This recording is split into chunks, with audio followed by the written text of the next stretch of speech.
ಓಂ ಶಾಂತಿ. ಎಲ್ರಿಗೂ ನಮಸ್ಕಾರ. ಗೀತಾಧ್ಯಯನದಲ್ಲಿ ನಾವು ವಿಷಾದ ಯೋಗ, ಸಾಂಖ್ಯ ಯೋಗ, ಹಾಗೆಯೇ ಕರ್ಮ ಸನ್ಯಾಸ ಯೋಗ, ಹೀಗೆ ಹಲವಾರು ಯೋಗಗಳನ್ನು ಅಧ್ಯಯನ ಮಾಡ್ತೀವಿ. ಈಗ 6ನೇ ಅಧ್ಯಾಯದಲ್ಲಿ ಧ್ಯಾನ ಯೋಗ ಅಂತೇಳಿ ಕರೀಲಾಗ್ತದೆ. ಇಲ್ಲಿ ಧ್ಯಾನ ಎನ್ನುವ ಶಬ್ದ ಏನಿದೆ, ಧ್ಯಾನ ಅಂದರೆ ಚಲಿಸುವುದು ಅಂತ, ಯಾನ ಅಂದರೆ ಚಲಿಸುವುದು ಅಂತ, ಭಗವಂತನೆಡೆಗೆ ಚಲಿಸುವುದು ಅಂತ. ಈ ಧ್ಯಾನ ಯೋಗವನ್ನು ಅಭ್ಯಾಸವನ್ನು ನಾವು ಮಾಡಬೇಕಾದ್ರೆ ಇಲ್ಲಿ ಈ ಅಧ್ಯಾಯದಲ್ಲಿ ಬಹಳ ಮುಖ್ಯವಾಗಿ ನಾವು 2 ವಿಚಾರಗಳನ್ನು ತಿಳ್ಕೊಳ್ಬೇಕಾಗ್ತದೆ. ಆ 2 ವಿಚಾರಗಳ್ಯಾವುದು? ಉದ್ಧಾರೇನ ಆತ್ಮಾನಂ ಆತ್ಮನ ಅಂತೇಳಿ ಕರೀಲಾಗ್ತದೆ. ಅಂದರೆ ಇಲ್ಲಿ ನಿನ್ನ ಉದ್ಧಾರವನ್ನು ನೀನೇ ಮಾಡಿಕೊಳ್ಬೇಕು ಅನ್ನುವ ಮಾತನ್ನು ಹೇಳಲಾಗ್ತದೆ. ಆತ್ಮನಿಗೆ ಆತ್ಮನೇ ಶತ್ರು, ಆತ್ಮನಿಗೆ ಆತ್ಮನೇ ಮಿತ್ರ, ಉದ್ಧಾರೇನ ಆತ್ಮಾನಂ ಅಂತೇಳಿ ಹೇಳಲಾಗ್ತದೆ. ಅಂದರೆ ಇಲ್ಲಿ 2 ವಿಚಾರಗಳು. ಉದ್ಧಾರ ಆಗಬೇಕಾದ್ರೆ ನೀನೇ ಉದ್ಧಾರ ಆಗಬೇಕು. ಆತ್ಮನಿಗೆ ಆತ್ಮನೇ ಶತ್ರು, ಆತ್ಮನಿಗೆ ಆತ್ಮನೇ ಮಿತ್ರ ಅಂತ ಹೇಳಲಾಗ್ತದೆ. ಈಗ ನಾವು ಯಾವಾಗಲೂ ಯಾರ ಮೇಲೆ ನಂಬಿಕೆ ಇಡಬೇಕು ಅಂತ ಹೇಳಿದ್ರೆ, ನಾವು ತಿಳ್ಕೊಂಡಿದ್ದೀವಿ ಕೆಲವು ಗಾಡ್ ಫಾದರ್ಸನ್ನು ಇಟ್ಕೊಳ್ತೀವಿ. ಹೌದಪ್ಪ, ನಾವು ಇವರು ನಮಗೆ ಮಾರ್ಗದರ್ಶನ ಮಾಡ್ತಾರೆ, ನಮ್ಮನ್ನು ಮುನ್ನಡೆಸ್ತಾರೆ ಅಂತ.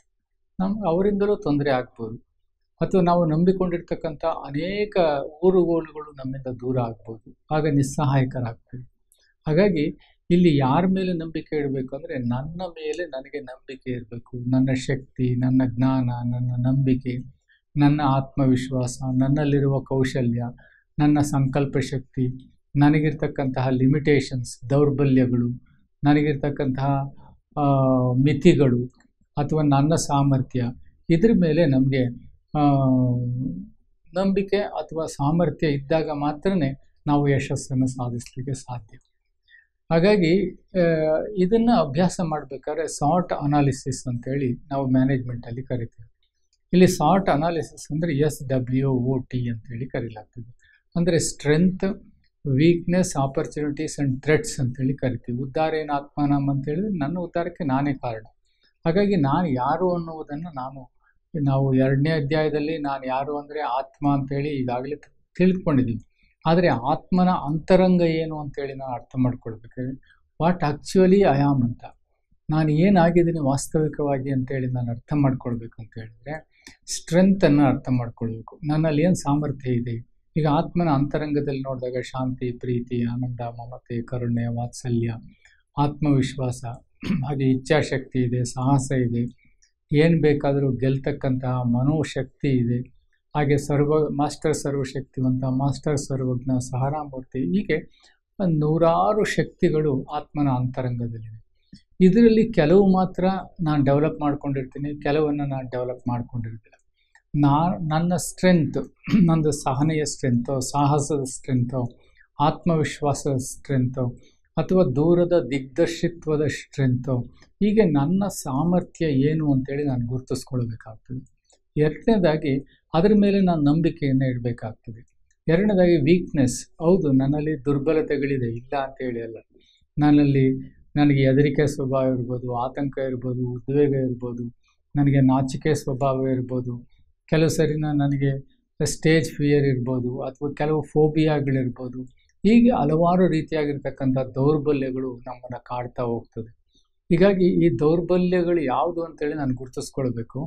ಈ ಆತ್ಮನ ಅಂತರಂಗದ ಒಂದು ಸಾಮರ್ಥ್ಯ ಮತ್ತು ದೌರ್ಬಲ್ಯಗಳನ್ನ ಗುರುತಿಸ್ಕೊಂಡಾಗ ನನ್ನ ಮುಂದೆ ಇರ್ತಕ್ಕಂಥ ಗುರಿ, ನಾನೇನು ಸಾಧನೆ ಮಾಡಬೇಕು, ಆ ಸಾಧನೆ ಮಾಡಲಿಕ್ಕೆ ನನ್ನ ಹತ್ರ ಸ್ಟ್ರೆಂತ್ ಇದೆಯಾ ಅಥವಾ ಎಕ್ಸ್ಟ್ರಾ ಸ್ಟ್ರೆಂತನ್ನು ನಾನು ರೂಪಿಸ್ಕೊಳ್ಬೇಕಾ?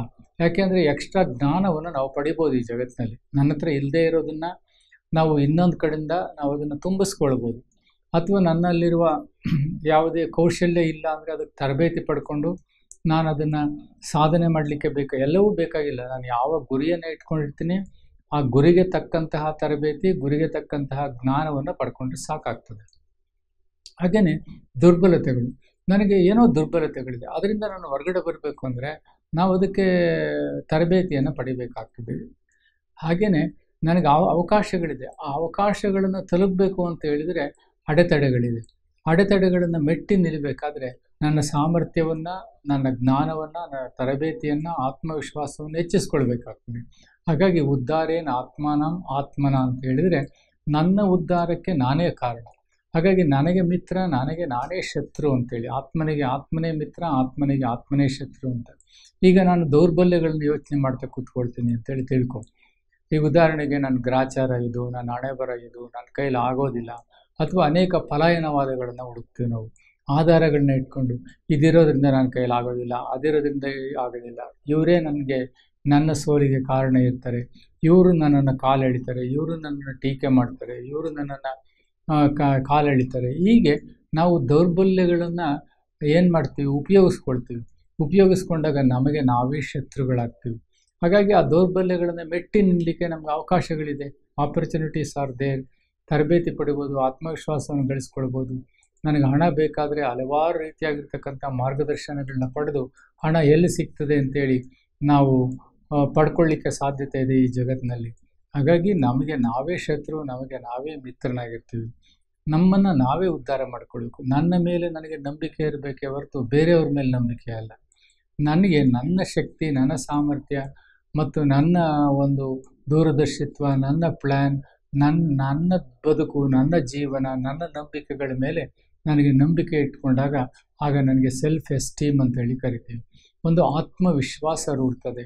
ಆತ್ಮವಿಶ್ವಾಸದಿಂದ ನಾವು ಯಶಸ್ಸನ್ನು ಸಾಧಿಸಲಿಕ್ಕೆ ಸಾಧ್ಯತೆ ಆಗ್ತದೆ. ಇದನ್ನೇ ಅರ್ಜುನನಿಗೆ ಹೇಳಿದ್ದು.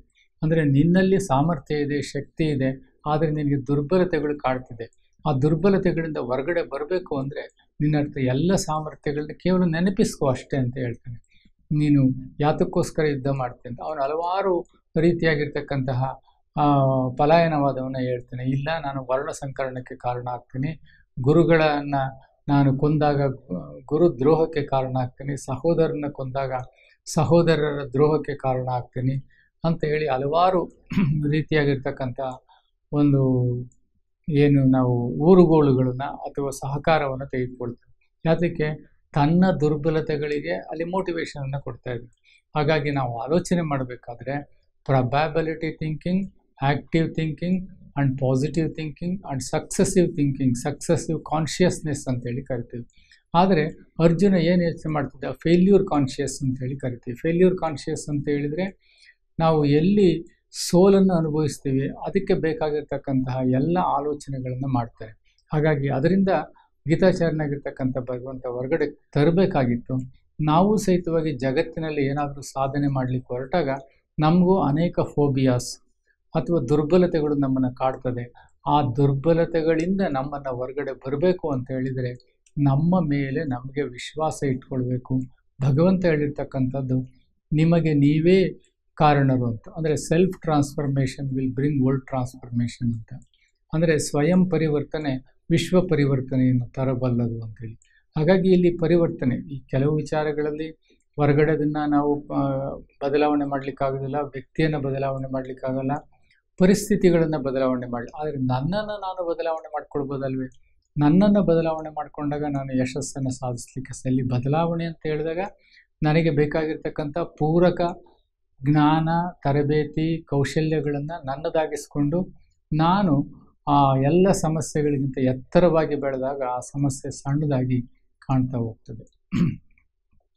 ಈ ಅಧ್ಯಾಯದಲ್ಲಿ ಧ್ಯಾನ ಯೋಗ ಅಥವಾ 6ನೇ ಅಧ್ಯಾಯದಲ್ಲಿ ನಾವು ಪ್ರಮುಖವಾಗಿ ತಿಳ್ಕೊಳ್ಬೇಕಾಗಿರ್ತಕ್ಕಂಥದ್ದು ಈ ಜ್ಞಾನವನ್ನು ಯಾರಿಗೆ ಹೇಳಬೇಕು ಅಂತೇಳಿ. ಇದರಲ್ಲಿ ಪ್ರಮುಖವಾಗಿ ಕೇಳ್ತಕ್ಕಂಥದ್ದು ಅಂದರೆ ಆಹಾರದ ಬಗ್ಗೆ ಹೇಳಲಾಗ್ತದೆ. ನೋಡಿ, ಯಾರು ಉಪವಾಸ ಮಾಡ್ತಾನೆ ಅವನಿಗೆ ಈ ಜ್ಞಾನ ಹೇಳ್ಬೇಡ ಅಂತ. ಈಗ ಕೆಲವು ಸನ್ಯಾಸಿಗಳೇನು ಮಾಡ್ತಾರೆ, ಕೆಲವಾರು ದಿನಗಳ ಕಾಲ ಅವರು ಊಟನೇ ತೆಗೆದುಕೊಳ್ಳೋದಿಲ್ಲ, ಉಪವಾಸ ಮಾಡ್ತಾರೆ. ಹಾಗಾಗಿನ ಈ ಉಪವಾಸ ಅತಿಯಾದಂಥ ಉಪವಾಸ ಏನಿದೆ ಅದು ಸಹಿತ ಆಧ್ಯಾತ್ಮಿಕಕ್ಕೆ ಪೂರಕವಾದುದಲ್ಲ. ಅದು ಇಂದ್ರಿಯಗಳ ನಿಗ್ರಹವನ್ನು ನಾವು ಸ್ವಾಭಾವಿಕವಾಗಿ ಮಾಡಬೇಕೇ ಹೊರತು ಹಠದಿಂದ ಸಾಧನೆ ಮಾಡಬಾರ್ದು.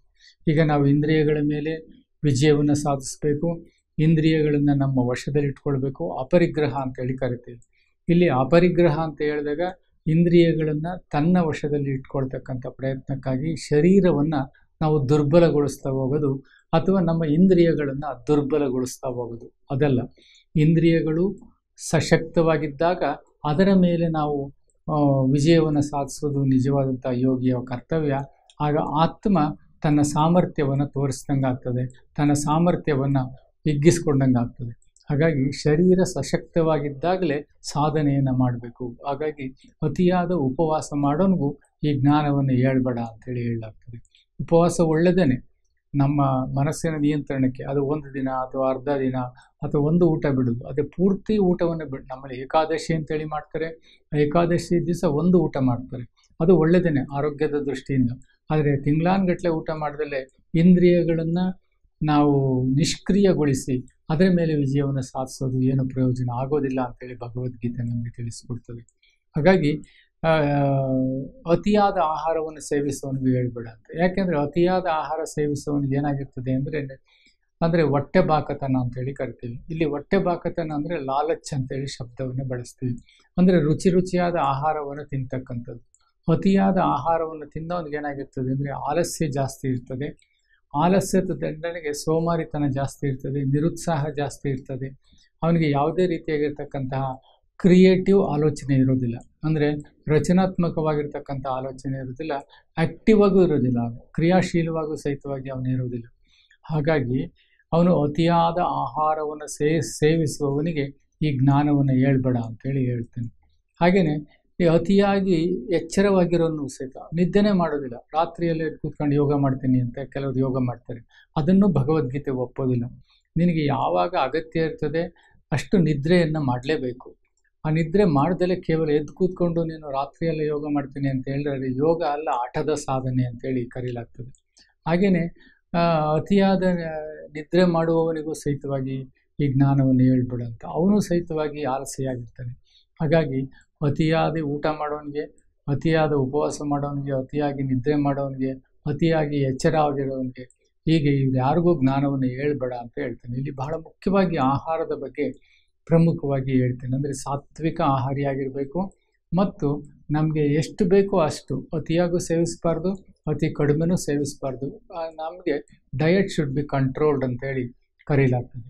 ಹಾಗೆಯೇ ನಾವು ಏನು ಧ್ಯಾನ ಅಂತೇಳಿ ಕರಿತೀವಿ, ಇತ್ತೀಚಿನ ದಿನಗಳಲ್ಲಿ ಇದು ಬಹಳ ಪ್ರಸಿದ್ಧಿಯಾಗಿರ್ತಕ್ಕಂಥದ್ದು. ಸಾಮಾನ್ಯವಾಗಿ ಯಮ, ನಿಯಮ, ಪ್ರಾಣಾಯಾಮ, ಆಸನ, ಧ್ಯಾನ, ಧಾರಣೆ, ಸಮಾಧಿ. ಇಲ್ಲಿ ಧ್ಯಾನ ಯಾವಾಗ ಬರ್ತದೆ ಅಂತ ಹೇಳಿದರೆ ಯಮ ನಿಯಮವನ್ನು ಪಾಲನೆ ಮಾಡಬೇಕು. ಯಮ ನಿಯಮವನ್ನು ಪಾಲನೆ ಮಾಡಿದಾಗ ಯಮ ನಿಯಮ ಅಂತಂದರೆ 10 ಮೌಲ್ಯಗಳನ್ನು ಇಲ್ಲಿ ತಿಳಿಸ್ಕೊಡ್ಲಾಗ್ತದೆ. ಯಾವುದು 10 ಮೌಲ್ಯಗಳು ಅಂತ ಹೇಳಿದರೆ, ಯಮದಲ್ಲಿ ಸತ್ಯ, ಅಹಿಂಸೆ, ಆಸ್ತೇಯ, ಅಪರಿಗ್ರಹ ಅಂತೇಳಿ ಕರಿತೀವಿ. ಹಾಗೆಯೇ ಈ ನಿಯಮದಲ್ಲಿ ಶೌಚ, ಸಂತೋಷ, ಈಶ್ವರ ಪ್ರಣಿಧಾನ, ಸ್ವಾಧ್ಯಾಯ ಅಂತೇಳಿ ಕರಿತೀವಿ. ಈ 10 ಮೌಲ್ಯಗಳನ್ನು ನಮ್ಮ ಜೀವನದಲ್ಲಿ, ಅಂದರೆ ಯಾವಾಗ ಮೌಲ್ಯಗಳಿಂದ ಕೂಡಿರ್ತಕ್ಕಂಥ ಜೀವನ ಮಾತ್ರ ಧ್ಯಾನಕ್ಕೆ ಯೋಗ್ಯವಾಗಿರ್ತಕ್ಕಂಥ. ನಾನು ಭ್ರಷ್ಟಾಚಾರ ಮಾಡ್ತೀನಿ, ನಾನು ಅತ್ಯಾಚಾರ ಮಾಡ್ತೀನಿ, ನಾನು ಕ್ರೋಧ, ಈರ್ಷ್ಯೆ, ದ್ವೇಷಗಳಲ್ಲಿ ಬರ್ತೀನಿ, ನಾನು ಧ್ಯಾನ ಮಾಡ್ತೀನಿ ಅಂದರೆ ಅದು ಧ್ಯಾನ ಅಲ್ಲ ಅಂತೇಳಿ ಕರೀಲಾಗ್ತದೆ. ನಾನು ಧ್ಯಾನಕ್ಕೆ ಪೂರ್ವ ಸಿದ್ಧತೆಯಾಗಿ ಈ 10 ಮೌಲ್ಯಗಳನ್ನು ನನ್ನ ಜೀವನದಲ್ಲಿ ಧಾರಣೆ ಮಾಡಬೇಕು. ಆಸನ ಅಂದರೆ ಎಕ್ಸಸೈಸ್, ಅದನ್ನು ಅಧ್ಯಯನ ಮಾಡಬೇಕು. ಹಾಗೆ ಧಾರಣೆ ಅಂತ ಹೇಳಿದರೆ ಒಳ್ಳೆಯ ಮೌಲ್ಯಗಳನ್ನು ನನ್ನ ಜೀವನದಲ್ಲಿ ಧಾರಣೆ ಮಾಡೋದು. ಯಮ, ನಿಯಮ, ಪ್ರಾಣಾಯಾಮನೂ ಅಭ್ಯಾಸ ಮಾಡಬೇಕು, ಆಸನನೂ ಅಭ್ಯಾಸ ಮಾಡಬೇಕು. ಧ್ಯಾನ ಮತ್ತು ಧಾರಣ ಧ್ಯಾನ ಅಂತೇಳಿ ಕರೀಲಾಗ್ತದೆ. ಧ್ಯಾನ ಅಂತಂದರೆ ಹೇಗೆ ಮಾಡಬೇಕು, ಒಂದು ಎತ್ತರದ ಸ್ಥಾನದಲ್ಲಿ ಕೂತ್ಕೊಳ್ಬೇಕು ಅಂತ ಹೇಳಲಾಗ್ತದೆ. ಇಲ್ಲಿ ಎತ್ತರದ ಸ್ಥಾನ ಅಂತ ಹೇಳಿದರೆ ಭೂಮಿಗೆ ತಾಗೂ ಇರಬಾರ್ದು, ಅತಿ ಎತ್ತರವಾಗಿ ಇರಬಾರ್ದು. ಅದರ ಮೇಲೆ ಕೂತ್ಕೊಂಡು ಯಾವುದಾದ್ರೂ ಒಂದು ಪ್ರಾಣಿಯ ಚರ್ಮವನ್ನು ಅಥವಾ ಒಂದು ವಸ್ತ್ರವನ್ನು, ಬಿಳಿಯ ವಸ್ತ್ರವನ್ನು ಅದ್ರ ಮೇಲೆ ಹಾಸಿರಬೇಕು. ಅದರಲ್ಲಿ ಸ್ಥಿರಂ ಆಸನಂ ಸುಖಂ ಅಂತೇಳಿ ಕರೀಲಾಗ್ತದೆ. ಸ್ಥಿರಂ ಆಸನಂ ಸುಖಂ ಅಂತ ಹೇಳಿದರೆ ಸ್ಥಿರವಾದಂತಹ ಒಂದು ಭಂಗಿ ಅಂತೇಳಿ ಕರೀಲಾಗ್ತದೆ. ಅಂದರೆ ಶರೀರದ ಒಂದು ಭಂಗಿ. ನಾವು ಬೆನ್ನ ಹುರಿ ನೇರವಾಗಿರಬೇಕು, ಮನಸ್ಸು ಶಾಂತವಾಗಿರಬೇಕು, ಮುಖ ಪ್ರಸನ್ನವಾಗಿರಬೇಕು, ಯಾವುದೇ ರೀತಿಯಾಗಿರ್ತಕ್ಕಂತಹ ಮಾನಸಿಕ ವಿಚಲತೆ ಇರಬಾರ್ದು. ಈ ಎಲ್ಲ ವಿಚಲತೆಗಳಿಂದ ಹೊರಗಡೆ ಬಂದು ನಾವು ನೇರವಾಗಿ ಕೂತ್ಕೊಂಡು ಭಗವಂತನನ್ನು ಏನು ಮಾಡಬೇಕು ಅಂತ ಹೇಳಿದರೆ ಇಲ್ಲಿ 2 ವಿಷಯಗಳನ್ನು ನಾವು ಕಾಣ್ತೀವಿ. ಒಂದು ಆತ್ಮಾಭಿಮಾನ ಅಥವಾ ಆತ್ಮಾನುಭೂತಿ, ಇನ್ನೊಂದು ಪರಮಾತ್ಮಾನುಭೂತಿ ಅಂತೇಳಿ ಕರೆಯಲಾಗ್ತದೆ. ಅಂದರೆ ನಾನು ಮೊದಲು ಆತ್ಮಾನುಭೂತಿಯನ್ನು ಅಭ್ಯಾಸ ಮಾಡಬೇಕಾಗ್ತದೆ, ಸೋಲ್ ಕಾನ್ಷಿಯಸ್ ಅಂತೇಳಿ ನಾವು ಕರಿತೀವಿ. ಅದಕ್ಕೋಸ್ಕರವಾಗಿ ನಮ್ಮ ಮನಸ್ಸನ್ನು 2 ಹುಬ್ಬುಗಳ ನಡುವೆ ಕೇಂದ್ರೀಕರಿಸಬೇಕು ಅಂತೇಳಿ. ಇಲ್ಲಿ ಎಲ್ಲೋ ಒಂದು ಕಡೆಯಲ್ಲಿ ಭಗವದ್ಗೀತೆ ಮೂಗಿನ ತುದಿಗೆ ಅಂತ ಹೇಳ್ತದೆ. ವಾಸ್ತವಿಕವಾಗಿ ಮೂಗಿನ ತುದಿಗಿಂತ ನಾವು 2 ಹುಬ್ಬುಗಳ ನಡುವೆ ಅಲ್ಲಿಯೇ ಯಾಕೆ ಕೇಂದ್ರೀಕರಿಸಬೇಕು ಅಂತ ಹೇಳಿದರೆ, ಅದನ್ನು ಥಲಮಸ್ ಅಂತ ಹೇಳಿ ಕರಿತೀವಿ. ಥಲಮಸ್ ಭಾಗದಲ್ಲಿ ನಾವು ಗಂಧ, ಅಕ್ಷತೆ, ತಿಲಕವನ್ನು ಇಡ್ತೀವಿ. ಈ ಗಂಧ, ಅಕ್ಷತೆ, ತಿಲಕವನ್ನು ಇಡ್ತಕ್ಕಂಥ ಮೂಲ ಉದ್ದೇಶ ಏನಂತಂದರೆ ಅಲ್ಲಿ ಆತ್ಮನಿದ್ದಾನೆ ಅಂತ. ಆತ್ಮನ ಮೇಲೆ ನಮ್ಮ ಮನಸ್ಸನ್ನು ಕೇಂದ್ರೀಕರಿಸಬೇಕು. ಅಲ್ಲಿಂದ ನಾವು ನೇರವಾಗಿ ಭಗವಂತನೆಡೆಗೆ ನಮ್ಮ ಮನಸ್ಸನ್ನು ಕೇಂದ್ರೀಕರಿಸಬೇಕು. ಇದನ್ನು ನಾವು ಧ್ಯಾನ ಅಥವಾ ಯಾನ ಅಥವಾ ದೇವರೆಡೆಗೆ ಚಲಿಸುವುದು ಅಂತೇಳಿ ಕರಿತೀವಿ. ಹೀಗಾಗಿ ಪರಮಾತ್ಮನನ್ನು ನಾವು ಜ್ಯೋತಿ ಸ್ವರೂಪ ಪರಮಾತ್ಮನನ್ನು ಸದಾಕಾಲಕ್ಕೆ ನೆನಪು ಮಾಡ್ತಾನೆ ನಮ್ಮ ಜೀವನವನ್ನು ನಾವು ಶ್ರೇಷ್ಠ ಮಾಡಿಕೊಳ್ಳೋಣ ಅಂತ ಹೇಳ್ತಾ ಎಲ್ಲರಿಗೂ ಒಳ್ಳೆಯದಾಗಲಿ. ಓಂ ಶಾಂತಿ.